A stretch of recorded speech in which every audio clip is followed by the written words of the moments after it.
Late Night, Iain Lee on Talk Radio.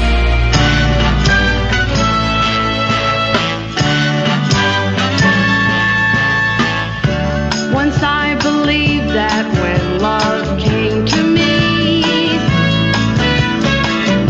it would come with rockets, bells, and poetry.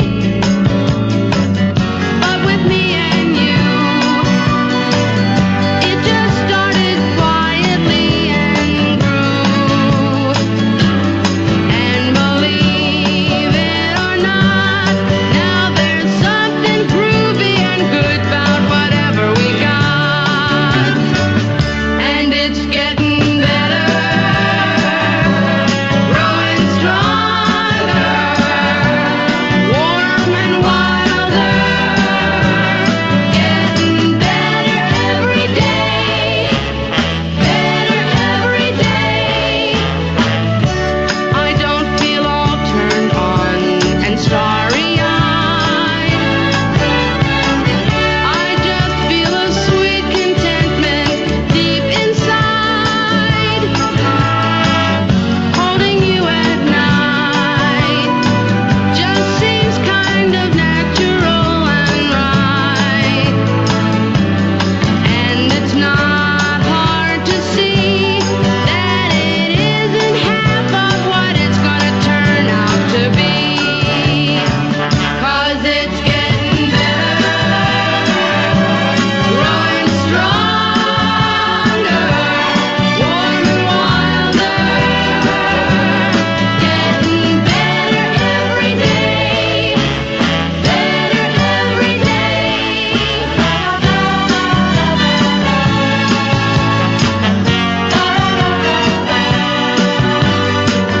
And I don't mind waiting.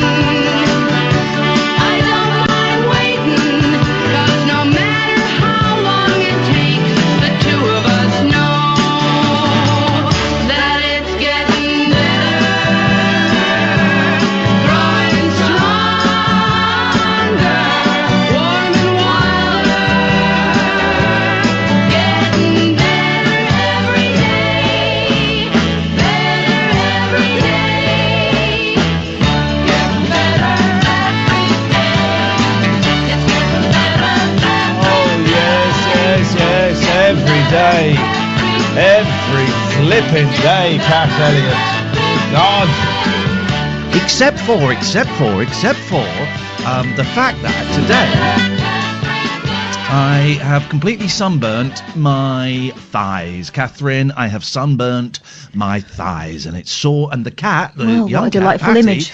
it is a delightful image, actually, for lots of women and men out there. It might be scary for children, but they should be in bed by now. I was sat here in shorts with sunburnt legs, and Patty, she's a cat, jumped up and climbed up my bare leg using just claws. She's not a cat, she's a cow. The cats are very excited because the dog has gone. We have sent the dog back to the dog shop. It has gone back to the home where it lives, and it will not be coming back. So the cats have got free reign of the house. And to celebrate, they've been, two of them have been climbing the curtains. Literally climbing the curtains. Don't snort. Well, they Don't can't blow up snort at balloons. that. What are they supposed to do? Exactly. Good evening, dear listener. The late night alternative. My, oh my. You don't know how close we came to blowing this entire gig off tonight, as the very complicated computer-based system we use to make this show happen wasn't working. And after 4 attempts, I was literally 4 attempts, I was thinking, let's have a night off. But no, goddammit, Amy, who is in London and is connecting us, would not allow us to do that. She gave me a pep talk. She threw a metaphorical bucket of water over me and even slapped my face from some distance away. So we are here tonight with the late night alternative. 0344 499 1000 is the telephone number if you want to give us a call. You know the rules. You can give us a call about anything. It's Friday. Let's dick around. Let's mess around. But we kind of started a conversation yesterday, and I wanted to speak to, I've used the term expert because this guy is is an expert. He's got 2 titles in front of his name. Imagine that, Catherine. We now work on a show where we can book guests that have got 2 titles in front of their name. And they're big titles. He's the Professor of Organisational Psychology and Health at MBS Manchester University. It's Professor Sir Cary Cooper. Evening, Cary. How you doing? I'm doing fine, thanks, Ian. How you been? I'm very, very You're well. fairly low. That's what I hear. You're feeling low about all this.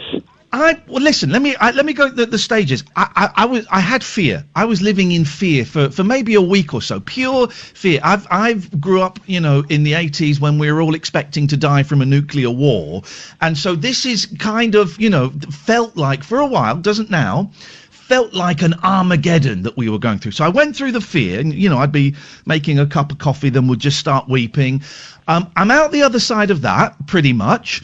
And I'm now... Well, listen, let me read you a tweet that I sent, because this kind of started it off. And I was just checking to see if it was just me or if there were others. This is the tweet. I'm so demotivated, just seem to sit around doing nothing. Loads of stuff I could do and want to do and just can't. Anyone else having that? Now, I had 1,600 likes of that, loads of replies, and nearly every single reply, save about 4 or 5, were, yeah, I thought I'd be doing loads of stuff. I was going to learn a language. I've got paint to paint the bedroom, and all I can do is get up and move to the TV and watch Netflix. So I'm wondering, Cary, I know we're in a unique situation, so we don't really have anything to compare this with. Is this some kind of psychological phenomenon where everybody is just filled with a malaise and lethargy? Yeah, I think you're absolutely right. And it's a kind of form of depression in a way, mild depression. Think about it. What causes people in life generally to be stressed or feeling anxious or depressed or lethargic or whatever? It's 2 things. 1, uncertainty, and then lack of control over that uncertainty. And we have it in spades, don't we? Yeah. Right now, both of those prevail. We don't know when it's going to end, so there's a lot of uncertainty about that. If we knew this thing was going to end on May 1st, you wouldn't feel that way. But we don't know when it's going to end, and we have no control over it. Those 2 factors are... I think a lot of people are feeling this, Ian. They're feeling a bit low and everything else. But to overcome it, what we have to do is we have to latch on to something you want to live for. Hey, and being active, like you say, you maybe want to learn a language, or you want to play the piano, or you want to do something active. And that's what you have to do. The one of the 2 things that causes you to feel the way you do, the control one is the one to some extent you can do something about. In other words, I'm not going to let this depress me. I'm not going to let this make me feel I just going to flop in front of the TV set. I'm going to learn the damn language. I am going to stay connected socially to everybody that I care about. I'm going to go back to old friends that I have memories about who are around, but I haven't talked to them in a long time because I've led such a busy life. I have friends who, I have a couple colleagues of mine who are in their middle 60s, late 60s, and both of them have cancer, and they're being treated right now. But I haven't talked to them for a long time, so guess what? I'm doing it on a regular basis now, because it makes me feel good that I'm talking to people who I think are worse off than I am, and want to hear from me. And now that I've started the conversation with them, I'm talking to them at least once, sometimes twice a week. Makes me feel good. They feel good. I'm thinking about them. And I'm trying to do something positive. I'm trying to gain control of a situation I have no control over. None of us do in this scenario. The government doesn't. Obviously, the government has absolutely no control over what's going on. And so, therefore, that's the one thing I can do. The uncertainty is there. It's not going to leave until we get all the testing, and until we're doing 1 million tests a day, forget 100,000. And until we do various things, this thing will be with us for a while. One of the good times, Cary, I'm sorry to, there's ever such a slight delay. So if you know, the thing we're telling all of our guests is if you start speaking, you keep powering through that sentence because there's this weird little delay. But what you mentioned, feeling good and stuff, talking to other people. And that has been one of the times I felt actual joy. I've had my kids around a lot and I'm tired, but I felt joy around them. But I've got a lovely old lady who lives next door, Betty, who's in her mid-80s. And I'm popping over there nearly every day now just to check on her, just to make sure she's okay, ask if there's anything I can do, and also gives her a bit of company. Right thing, Ian. Yeah. You're doing the exact right thing. You are thinking about other people, yeah, people who are worse off than you are, mate. And I think that's what we all have to do. And there are a heck of a lot of people out there. And you know why I don't like the concept of social distancing, and whoever came up, what PR firm ever came up with that, or some PR guy in government. It should be physical distancing, but social connectedness. What we need now, more than ever, we're very social animals, and we need other people, and we need to connect with them. Okay, it's going to be virtual. It's going to be by me, mainly by the various platforms that we can use, WhatsApp and FaceTime and all the rest of it.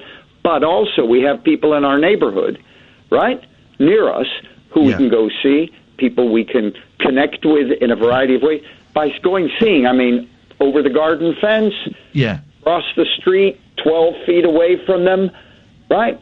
I'm doing that, but I'm staying away from them, and they're staying away from me, but we're connecting.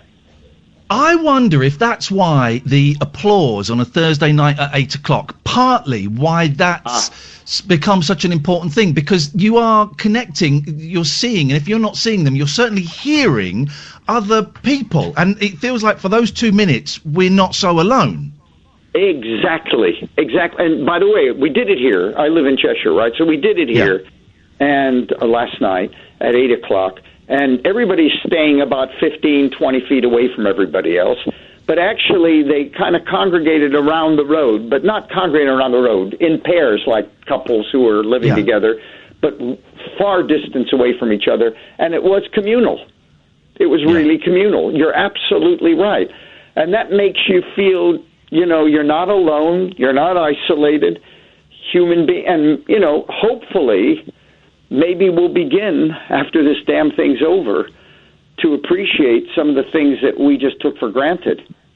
This is what life's about. It's not what is life about? And maybe we'll start connecting more and thinking more about other people and our relationships, and don't just think about your work and getting money, and trying to be successful and trying to climb the greasy pole. This is a reset, and it, in a funny sort of way, I think that's the only positive out of all these sad deaths that we're seeing. You mentioned doing things, right? And I'm sat in my little home studio, and I've got a whiteboard over there, and it was where I write my list of things that big projects and small little projects and stuff. And I've got on there my kids want to build a go-kart. I've never built a go-kart, but we can look it up. And so I've got written on there go-kart. I've got to write a column for a magazine I write, and I've written that I want to write a book. And I look at them every day and go, no, I'll do it tomorrow. And I guess because there is this malaise and there is this lethargy, that maybe it would be good to try and sit down and go, all right, at least I'm going to try and write something for 30 minutes so I feel like I'm doing something. But if at the end of the day we haven't achieved anything, that's okay as well, isn't it? Because it's really easy to get into that thing of going, I didn't do anything, and start beating yourself up and making yourself feel worse. But that's going into the big achievement bit again. You don't have to... You don't have to actually finish it. It's something you're involved in. You maybe want to learn the piano. You want to do that. Do it and just see where you come from. What it does for you. And we need to be active. We need to be psychologically active, cognitively active, and we need to engage ourselves. Because by doing that, and the other thing is what you latch onto is your kids, right? Yeah. I'm latching into my grandkids. I have 6 under 8. I am going to be around. This thing's not going to take me. No way, Charlie Brown. I got grandkids I adore and haven't been able to see them for a month now. Okay, so I'm hanging on to that. I'm being very positive. I'm doing a whole variety of things that normally I haven't done, and gives me an opportunity, gives us all an opportunity, and to appreciate it. So, if you're going to do this go-kart, do it. Your kids aren't with you, though, Ian, are they? They're not now. They have their mum is working. She's a reporter, so I've had them for a couple of weeks. They've gone home tonight, but they're coming back tomorrow for the weekend. So they come and go, and we're allowed to do that. It's one of the rules. Absolutely allowed to do that. Well, that's great. I think that's fantastic. See, you have something. We all have the people who have a sense of purpose. There's nothing we can do about whether our immune system is going to be able to cope with it, or whether our lungs will be able to cope with it. You can't just sit around thinking about that and trying to wallow and then go, just watch films all day long. That's not going to sort this out. You got to be active for them and for your future with them. And I think, I personally think, because this is going to go on for quite a while, it'll probably go on for another 6 weeks, minimally, maybe 2 months. Okay, whatever it is, right? At the end of that, I think all of us, as human beings, will reflect on our life and appreciate a heck of a lot more in it, and invest in people a heck of a lot more, rather than just trying to gain status in society or money or whatever it is that we've been, that I think we've been doing probably blindly for too long. Kath, how are you coping with this? Because I know it's a slightly different setup with you, because you're there with your husband and you've got your kids living with you permanently. And as much as I love my boys, boy, it was a relief to say goodbye to them just for 24 hours today. How are you finding doing stuff? It's been strange this last week or so without sort of the homeschool thing, because that had given us a little bit of a routine. In the morning we had things that we did, and then in the afternoon we'd kind of freestyle a bit more, but it kind of punctuated the day a bit more. And the danger, of course, is during the holidays when you're freestyling, the kids go into their corners and you go into yours. I've read a book. I've nearly finished a book. I don't think I've picked up a book and read this much since the kids have been able to pester me for anything whenever I sat down. So it's a weird situation. I'm kind of resigned to just taking every day as it comes, making sure that it's not I'm making it as not weird as possible for the kids. Yeah. And some kind of routine and structure, Catherine, do you? Yeah, exactly. But also really not trying to think too far ahead. Yeah, I do Monday to Friday like I'm still at work, so I get dressed. Yeah. Smart casual. I don't wear a suit. I never do anyway. But anyway, I try to do that. I do homeschooling with one of my granddaughters from 2 to 3 o'clock every day. And it stabilizes me. Mm-hmm. I think we need that kind of routine, some kind of structure. Hang on a minute, Sir Cary, excuse me. You're a professor of psychology and you don't wear a bow tie? What the hell is going on with this world? Pair of jeans and sweater. You're one of those. Oh my God, standards are falling. How? So where are your grandkids? Are they here or are they back in the States? No. All my I have. I was raised. I've been here for now. I came as a student 50 years ago. Would you believe? Okay, right, I'm in my 70s. Yeah. So I came 50 years ago. I have all my kids were born here, but they're dual citizens because one of them lives in L.A. And I have 2 grandkids in London who I'm extremely close to, 2 in Cheshire, and 2 in Nottingham, right? Okay. But I can't see any of them because I'm, like the rest of us, locked down. Yeah. But trying to, like Catherine said, trying to, fit everything in. You have homeschooling, you have the work you have to do and prepare for that, and everything else. And it's good. It's good to have a pattern and try to keep it relatively stable. Are we sitting on, I'm a recovering addict and alcoholic, and I'd see a therapist, and I'm very open about my mental health stuff. So I'm quite tuned in to my feelings and my emotions and whether I'm up or down. I kind of keep a monitor on it. But I'm seeing from a lot of people who have never knowingly suffered from mental health issues that they're starting to maybe sink a little bit. And I'm just wondering if, when this ends, and when I say when this ends, I'm talking about the whole thing, so maybe in a year, 18 months, when we're pretty much out the other side of this, are we going to see a huge number of people mental health issues, with depression, with anxiety, because we are all realizing now how paper thin our existence is and how little we have control over. And that's a big thing. I've always known that, but that's a big thing for a lot of people to grasp. Yeah, it's very interesting you should say this. About a week ago, a clinical lead for the Northwest from the NHS, a very senior doctor, set up a working group, an advisory group, and we're preparing this, by the way, over this weekend, would you believe, hoping to send it to the NHS nationally and to government. We're looking at that issue and what facilities do we have available. But we're starting with people who are healthcare workers. Think about that. Think about, we heard about that, wasn't it a nurse in King's Hospital who committed suicide after 8 people died in her ward? Oh, I hadn't heard that, but I can believe it. I think that's accurate. It was something like that. That triggered off, is there going to be a post-traumatic stress impact months after the virus is depleted among healthcare staff who have been at the front line? And so we're trying to think of what resources, how do we recognize it, how do we train clinical people to recognize the symptoms in it. But I think 2 things are happening. I think there are a number of people in the population generally now who are suffering anxiety for the first time. I mean, and will suffer it. There'll be some people who have a death in the family or who are healthcare worker who will get post-traumatic stress down the line.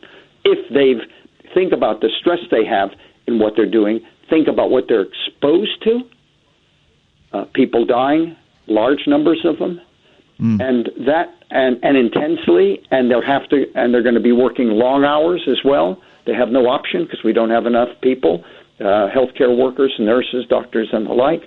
So I anticipate a post-traumatic stress impact, particularly on the front line, people on the front line, but in families as well. I mean, the front line now as well. Also, you mentioned, of course, the NHS and the brilliant stuff they're doing, but who'd have thought that the front line would also include people who work in Tesco's, Amazon delivery drivers, postmen and women, all of these people that we take for granted and some corners of society look down and sneer upon. These are the ones that are actually really important in keeping everything going. And I do wonder, once this is over and we go back to, in inverted commas, normal, whatever that new normal is going to be, the guy, I had a great chat when I went to Tesco's a few weeks ago. This was kind of before the schools had closed, and I was talking to the guy behind the counter, and I said, have you had much trouble here? He said, yeah, I've had a few people tell me to F off, and there was a fight here the other day, and I just, these people don't get paid enough. And when this is over and they go back to normal, I'm guessing there's going to be huge stresses with them as well. PTSD is probably the right term. Yeah, exactly. It's interesting because now that's being reset now, how we value people. So we pay football players, some football players, and I'm a football fan, by the way, $350,000 to $400,000 a week, right? Yeah. And we pay people who drive lorries to supermarkets to feed us in this time, making themselves extremely vulnerable, by the way. By doing that, they have to deliver, they have to carry things that other people have touched who may be infected. They have to go into supermarkets where there are lots of people. So it's changing. I think it's resetting the button about, who's worth what in our society. Who's who's actually making a contribution. And we're getting all sorts of people who are key workers who are not necessarily at the front line of the NHS. They are obviously key workers, ambulance people and people like that. But I think that's a very valuable thing. And will we value them to the extent that we'll pay them more? I don't know. But I think what was great the other night was about carers and people, all sorts of people, and applauding, the lorry drivers, the people working in the pharmacies, the people working in the supermarkets. I think they now feel we recognize their contribution. There has to be a shift, and when this ends, if the government don't come out and say, right, we're going to pay nurses, for example, a huge bonus, or we're going to give them a significant pay rise, then I think the government's going to get their asses kicked by people who have seen just how valuable they are. Cary, I feel we try and keep this show very upbeat and very light, and this is kind of the longest we've spoken about this because there are so many other shows. But I just wanted people to, if they were feeling the lethargy and the apathy that I spoke of, it's comforting to know that there are others like you. Is there any way we can lend this? Feeling that, Ian. Honest to God, we're going to come out of this. Honest to God, we're going to come out of this, and we're going to come out better for this in a strange way. People who are going to lose family members. That's horrific. But the rest of us, maybe that'll make us think and reflect more on what this is all about and appreciate our kids, our grandkids, our neighbors, our close friends, people we worked with for years but haven't seen them for years. Come on, this is an opportunity. There you go. That's what I want. I was going to ask for an upbeat ending, and you've given us one. Professor Cary Cooper, it's always a pleasure, my friend. Stay safe, and lots of love to your When you say you're homeschooling, what subjects are you taking on? Well, I ask her which ones does she want, but I download stuff. My wife does. She's brilliant at it. What my wife does is she downloads stuff for me for a kid in the second year, and then I do it. So I've done planets, I've done animals and plants. I love it. I've done, a variety. And then she says to me, would you believe, and I love this, she's wonderful. She says, Granddad, can you tell me about the Cold War? This is a 7-year-old, just about to be 7. The Cold War. I say, excuse me. I'm that old, Cary, I know about it. But I lived it. Cary, exactly. It's so nice to talk to you, my friend. Stay safe, and we'll speak to you again. Catherine as well. Thank you. So nice to hear from you. Thank you, take care, guys. 0344 499 1000. Professor Cary Cooper, Professor of Organisational Psychology and Health at MBS Manchester University. I want a cool title, Catherine. I want a cool title of that. Yeah, the professor would be cool. The sir. Listen, I'm not going to turn it down, Your Majesty, if you're listening. The sir would be. In fact, I had a doze this afternoon, and I had a dream that I got an OBE, and I went, "Is there any way we can bump this up to first class?" But just a title like that. I really want a title, Catherine. Radio host. Oh, geez, a radio host. I mean, what does that mean? I mean, Scott Mills is a radio host. It's nothing. You mean Sir Scott Mills? You're gonna have to tick off some. I'm joking. You're gonna have to tick off a few more things off your whiteboard, I think, in order to get that sirship. Jeez. The show goes on. 0344 499 1000. Dave, Mark, stay there. This is the Late Night Alternative, weeknights from 10 with Iain and Kath on Talk Radio. Late Night, Iain Lee on Talk Radio.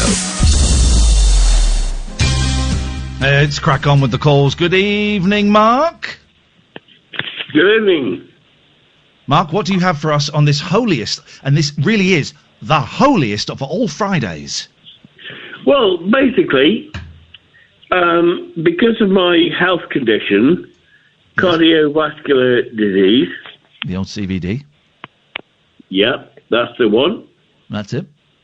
I got a food parcel this afternoon. Ooh. Which is great. Great. Absolutely great. Great. But the food parcel was a lot better than it was the week before. Oh! Which is also great. Great. Now I feel a butt coming on. I thought maybe it was because it was Easter. Yeah.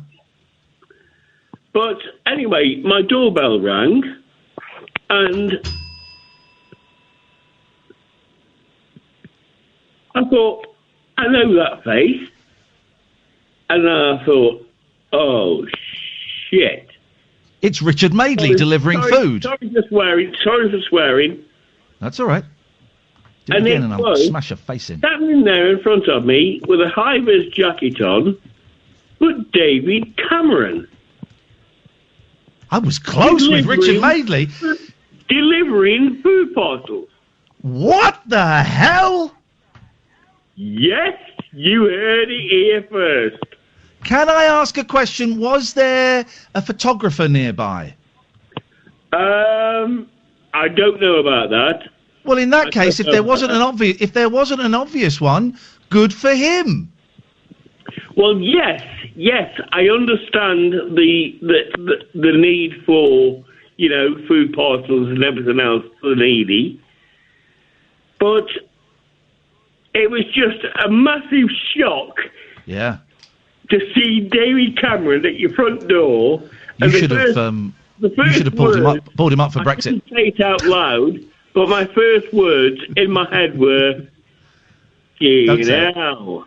All right, steady up. Watch Okay. your language. Watch your language. Otherwise, I'm going to take that food parcel away from you and give it to someone who's really hungry. Me. And are you sure it was definitely David Cameron? Because he does look like a lot of toffs. It could have just been any toff. David Cameron. It was definitely David Cameron. He just said to me, he went, "Have a great Easter," and I just said, "Thank you." Did you check your doorstep to make sure he didn't leave a baby there? Because he's got previous. He left one of his kids here. Well, that's genuinely brilliant of him. He has no need to do that. Well done, him. He'll do. Yes. I'm not knocking him for that, but I'm also knocking him for a lot of things as well. Oh, you could knock him for a lot of things, but it would be it would take the sourest of pussies to knock David Cameron and pull him up for whatever you may consider he's done when he's delivering you a food parcel during a global pandemic. Yes, that's absolutely fantastic. I mean, why was this parcel? He wasn't. Why was this? Gloves. Yes. He wasn't wearing a PPE, whatever. He just came to the door with a high-vis jacket on, which had the name of the charity on the back. Yep. And he just delivered it. Did he stand 2 meters away from you? Was he social distancing? Oh, yes, absolutely. Good. Yes. Why was... You mentioned I also got an Easter egg. Well, this is what I wanted to know. Why was this basket so much better than the last one? What was in there that was not in the previous one? Fresh veg. Oh, veg. Fruit. Even fresh raspberries. And he even apologised for spilling the raspberries. I would smack him in the face. Well, Mark, good. I'm gonna say good for you and good for him. Raspberries. How dare you spill my raspberries? That's the Catherine Boyle sex tape. Mark, thank you very much indeed. 0344 499 1000 is the telephone number if you want to give us a call. Hey, Boyley, I forgot you were there. Well, I haven't forgotten. I was suddenly brought into it with a bump. Can I? Well, that's the sequel to your sex tape. Yeah, that's right, guys. I'm stealing Brooklyn Nine-Nine material now. This show is keeping me sane. I tell you why. I was in a really crappy mood tonight. I was watching an old Barry Manilow concert that I found on YouTube, reading a Barry Manilow book, and I felt really lousy all day. And I mean it. When we couldn't connect, it took about 15 minutes to connect, and I was thinking, stuff this. I'm going to go to bed. But talking to Cary, talking to you, talking to Amy very briefly, but doing this is keeping me. This is keeping me sane. This is keeping my feet on the ground. This is keeping me alive. I've not finished listing things it's keeping, Catherine. So please exhale. This is keeping me sober. This is keeping me clean. This is keeping me. Please don't exhale that much. This is keeping me. This is keeping me. That's all I'm saying. Okay. Good. Now you can. I'm glad it's keeping you. It's all about the social connections. Cary was right, this idea of social distancing puts in your mind we've all got to, forget about each other. Actually, the contrary is the truth. We're all in this together. What song is that? Do you know what the song that is? We're all in this together. Yeah, it's from High School Musical. The only song I know from so this is the song that we are talking about here. Here we go. Yeah. Whoa. Uh-huh. Together. Hang on. Together. I'm watching it. I love High School Musical, the first one. It made me cry. I'm watching it this weekend. I got the Disney Channel. I can watch this over and over. Yes, man. It's a great. Have you seen the High School Musical film, Catherine? I don't think I've seen it sober. But I enjoyed it. It's a great movie. It is a great movie. Here we go. This is the song. You know this one? Do you know this one? Let me tell you about it. It goes like this. Oh God. You bet there's nothing but net when I'm in the zone and on a roll. But I've got a confession, my own secret obsession, and it's making me lose control. Everybody gather.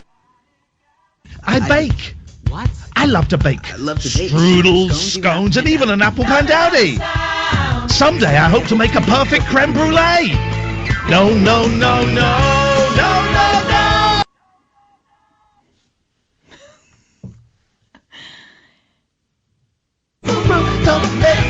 A little bit too high for me. Do you know this one, Kath? No, and you keep cutting out, which isn't necessarily a shame. Oh no! I'll sing it quietly. Okay, you ready? We'll do it quietly. Let's go back to the beginning then, because you missed the best bit. Oh no! Please don't do that. It's fine. I'm sure I can catch up. Absolutely not a problem. Absolutely not a problem. Here we go. Oh God! Here we go. Everyone. Nice and quiet. I shouldn't have said anything. Gonna go nice and quietly. A little bit of the old reverb. Oh God, no. You can bet there's nothing but net when I'm in a zone and on a roll. But I've got a confession, my own secret obsession, and it's making me lose control. Everybody gather round. Well, if Troy can tell his secret, then I can tell mine. I bake. I love to bake strudel, scones, even an apple pandowdy. Someday I hope to make a perfect creme brulee. No, no, no, no. It's a good song, huh? Okay. Listen, guys, there's a global pandemic going on. I'm trying to entertain the nation. Stop being a dick. Let's go to a break. Late night, Iain Lee on Talk Radio. Just to let everybody out there know, and when I say everybody, I mean cool cats and kittens, that you can actually buy drugs online and they will be delivered to your door. Drugs. Hope that helps, Catherine. And that is relevant to what? Well, I got some okay, you've outed me. I got some drugs. I ordered some drugs online a couple of days ago. They were delivered to my door today. That to me, and I'm off my face. What drugs are we talking? Tiger Balm. Tiger Balm. Oh, I just took a big sniff. Tiger Balm. Yeah. It's not really made from tigers, is it? It's what they do is they crush the testes, and the juice that comes out from the crushed and pestled and mortared testes is then made into a gel, and it's called Tiger Balm. And let's just say I am floating through the air. I'm floating in the midnight sky. I love it. Love the Tiger Balm. What are the properties of Tiger Balm? Let's read the ingredients. Oh my eyes. Tiger Balm. It says here, made from pure tiger bollocks. Okay, well, there you go. Let's go to Dave. Good evening, Dave. Welcome to one of the least listened to late night radio shows on British radio. Hello, Ian. How are you? None of your business, Dave. What do you want? That was rude of me. I'm so sorry. I don't know where that came from. I just wanted to say that it's been 2 years to this day when I first rung up this radio show. So happy anniversary, Ian. Happy anniversary, Dave. Can we recreate that call? Yeah, you played a song to me called "These Are the Daves I Know." These are the Daves I know. These are the Daves I know. I can't be bothered to find it again. But gosh, and you've remembered the date, and I've remembered the date as well. And I have my own personal reasons for remembering the date. It's just because I love you. But what are your personal reasons for remembering the date, Dave? Well, I have the call saved, I think, somewhere on my computer. Oh. And it comes up like 2 years ago today. Things. Oh, That's Dave. Dave, I just want to touch myself all over, and for very many reasons, one being I'm completely sunburnt. I can't do that. What a shame. What a shame, Dave. But let me rub some oil on later on, and I'll see what I can do. Well, I look forward to another slightly disappointing call in a year's time, reminiscing on that call and it being our 3rd anniversary. And then the 4th and 5th. All right, mate, calm down. Get over yourself. 0344 499 1000 is the telephone number if you want to give us a call. That was a great call, Catherine. If anyone else wants to call in with anniversaries, I'll do that. Yeah, he managed to combine touching and creepy. It's difficult. My favourite kind of. Let's go to Wayne. Good evening, Wayne. Hi, Kath.